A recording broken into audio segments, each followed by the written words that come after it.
ನಿನ್ನೆ ನನ್ನ ಫ್ರೆಂಡ್ಸ್ ಜೊತೆ ಬಾರ್ಗೆ ಹೋಗಿದ್ದೆ. ಅವಾಗ ಆಲ್ಕೋಹಾಲ್ ಆಫರ್ ಮಾಡಿದ್ರು, ಕುಡಿ ಸ್ಟ್ರೆಸ್ ಕಡಿಮೆ ಆಗುತ್ತೆ ಅಂತ. ಆಗ ನನ್ನ ಹತ್ರ ನಂಗೆ ಸ್ಟ್ರೆಸ್ಸೇ ಇಲ್ಲ, ಏನು ಕುಡಿಬೇಕು ಅಂತ ಎಲ್ಲ ನಕ್ಕಿದ್ರು. ಫನ್ನಿ ಆನ್ಸರ್ ಆಗಿತ್ತು, ಫ್ಲೋನಲ್ಲಿ ಬಂತು.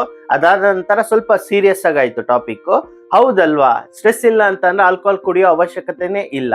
ನನಗೆ ಯಾಕೆ ಸ್ಟ್ರೆಸ್ ಇಲ್ಲ, ನನ್ಗೆ ಯಾವುದೇ ರೀತಿ ಲೋನು, EMIಗಳು, ಕಮಿಟ್ಮೆಂಟ್ಗಳು ಏನೂ ಇಲ್ಲ. ಫ್ಯಾಮಿಲಿಗೆ ಇಷ್ಟು ಕೊಡಬೇಕು ಅನ್ನೋದೇನಿಲ್ಲ. ನಾನು ಏನು ದುಡಿತೀನಿ ಅದನ್ನ ನಾನು ಖರ್ಚು ಮಾಡ್ಕೊತೀನಿ. ಏನಾದ್ರು ಬೇಕು ಅಂತ ಅಂದ್ರೂ ದುಡ್ಡು ಕೂಡಿಟ್ಬಿಟ್ಟು ತಗೊಂತೀನಿ. ಆ ದುಡ್ಡು ಕೂಡಿಡೋರ್ಗು ನಾನು ತಗೊಳಕ್ ಹೋಗಲ್ಲ. ಅದು 1 ವರ್ಷ ಆಗ್ಬೋದು, 2 ವರ್ಷ ಆಗ್ಬೋದು, 3 ವರ್ಷ ಆಗ್ಬೋದು. ತುಂಬಾ ಜನಕ್ಕೆ 30 ವರ್ಷದಲ್ಲಿ ಸ್ವಂತ ಮನೆ ಮಾಡ್ಬಿಟ್ಟು EMI ಕಟ್ತಾ ಇರ್ಬೇಕು, ದೊಡ್ಡ ಕಾರ್ ತಗೊಂಡಿರ್ಬೇಕು. ಅಥವಾ ಈ ಕಂಪ್ಯಾರಿಸನ್, ನಿಮ್ಮ ಚಿಕ್ಕಪ್ಪನ ಮಗ ಹಂಗ್ ಮಾಡ್ದ, ನಿಮ್ಮ ಮಾವನ್ ಮಗ ಹಿಂಗ್ ಮಾಡ್ಬಿಟ್ಟಿದ್ದಾನೆ, ನೀನ್ ಏನು ಇಲ್ಲ ಅಂತ. ಸೊ ನನ್ಗೆ ಅದೆಲ್ಲ ಮಾಡ್ಬೇಕಂದ್ರು ಕೂಡಿಟ್ಬಿಟ್ಟು ನಿಧಾನಕ್ಕೆ ಮಾಡ್ಬೇಕು. ಆಗದೆ ಇದ್ರು ಚಿಂತೆ ಇಲ್ಲ. ಅದಕ್ಕೋಸ್ಕರ ನನ್ನ ಲೈಫ್ ನ ಸ್ಯಾಕ್ರಿಫೈಸ್ ಮಾಡ್ಕೊಳಕ್ ಹೋಗಲ್ಲ. ಫ್ರೆಂಡ್ಸ್ ಜೊತೆ, ಫ್ಯಾಮಿಲಿ ಮೆಂಬರ್ಸ್ ಜೊತೆ ಕಳಿಬೇಕಾಗಿರೋ ಒಂದು ವ್ಯಾಲ್ಯೂಬಲ್ ಟೈಮು, ಪೀಸ್ಫುಲ್ ಆಗಿ ನಿದ್ದೆ ಮಾಡೋದು, ವರ್ಕೌಟು. ಈವನ್ ನನಗೆ 2 ವರ್ಕೌಟ್ ಸೆಷನ್ ಮಾಡಕ್ ಟೈಮ್ ಇರುತ್ತೆ, ಬಿಕಾಸ್ ನನ್ನ ಪ್ರೊಫೆಷನ್ ಅನ್ಕೊಂತಾರೆ. ಬಟ್ ಎಲ್ಲೋ ಒಂದ್ ಕಡೆ ಬರೋ ಕ್ಲೈಂಟ್ಸ್ ನ ಕಟ್ ಮಾಡ್ಬಿಟ್ಟು ನಾನ್ ಟೈಮ್ ಮಾಡ್ಕೊಂತಾ ಇದ್ದೀನಿ ನನ್ನ ಫಿಟ್ನೆಸ್ ಪ್ರಾಪರ್ ಆಗಿ ನಿದ್ದೆ ಮಾಡೋದಕ್ಕೋಸ್ಕರ.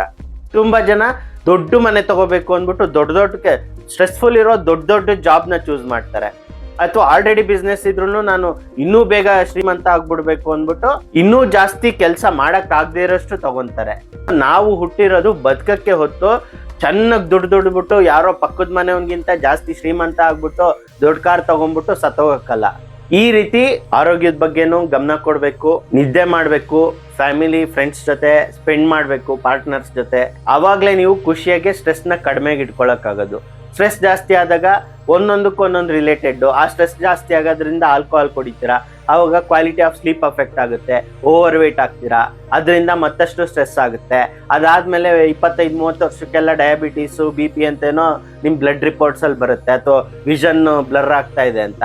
ತಿರ್ಗಾ ಅದಕ್ಕೆ ನನ್ಗೆ ಇಷ್ಟು ಚಿಕ್ಕ ವಯಸ್ಸಿಗೆ ಇದು ಬಂದ್ಬಿಡ್ತಾ ಅಂತ ಮತ್ತೆ ಸ್ಟ್ರೆಸ್. ಈ ರೀತಿ ಒಂದೊಂದೊಂದೊಂದೊಂದೊಂದು ಇಂಟರ್ ರಿಲೇಟೆಡ್ ಆಗಿದೆ. ಸೊ ಯಾರೋ ಕುರಿಗಳ ತರ ಯಾರೋ ಒಂದು ಗೋಲ್ ಇಟ್ಕೊಂಡು ಅದ್ರ ಮೇಲೆ ಹೋಗ್ತಾ ಇದ್ದಾರೆ ಅನ್ನೋದ್ರ ಬಗ್ಗೆ ಫೋಕಸ್ ಮಾಡಕ್ ಹೋಗ್ಬೇಡಿ. ಜೀವನನ ಜೀವಿಸೋದ್ರ ಬಗ್ಗೆ ಯೋಚನೆ ಮಾಡಿ. ಹಂಗನ್ಬಿಟ್ಟು ನನ್ಗೆ ದೊಡ್ಡ ಆಸೆಗಳು ಇಲ್ಲ ಅಂತ ಅಲ್ಲ, ಬಟ್ ನಾಳೆನೆ ಆಗೋಗ್ಬೇಕು, ಇಷ್ಟು ವಯಸ್ಸಲ್ಲಿ ಇಂಥದ್ದು ಮಾಡ್ಬಿಡ್ಬೇಕು ಅನ್ನೋದಿಲ್ಲ. ಆಮೇಲೆ ತುಂಬಾ ಜನ ಹೆಲ್ತ್ ಇನ್ಶೂರೆನ್ಸ್ ಮಾಡ್ಸಕ್ಕಿಂತ ಮುಂಚೆ, ಎಸ್ಪೆಷಲಿ ಬಿಸ್ನೆಸ್ ಇರೋರು, ಆಫೀಸಲ್ಲಿ ಇದ್ರೆ ಅವ್ರ ವರ್ಕ್ ಇರುತ್ತೆ, ಪೇರೆಂಟ್ಸ್ಗೆಲ್ಲ ಮಾಡ್ಸೋ ಮುಂಚೆ ಒಂದು ಕಾರ್ ಮೇಲೆ ಇನ್ವೆಸ್ಟ್ಮೆಂಟ್ ಮಾಡ್ಬಿಡ್ತಾರೆ. ಸೊ ಈ ರೀತಿ ಅನ್ನೆಸೆಸರಿಗೆ ಏನೋ ಆಕ್ಸಿಡೆಂಟಲ್ ಆಯ್ತು, ಹಾಸ್ಪಿಟಲೈಸ್ಡ್ ಆದ್ರಿ ಅಂದಾಗ ತಿರ್ಗಾ 2 ಲಕ್ಷ 3 ಲಕ್ಷ ತರ್ಬೇಕಂದ್ರೆ ಮತ್ತಷ್ಟು ಸ್ಟ್ರೆಸ್.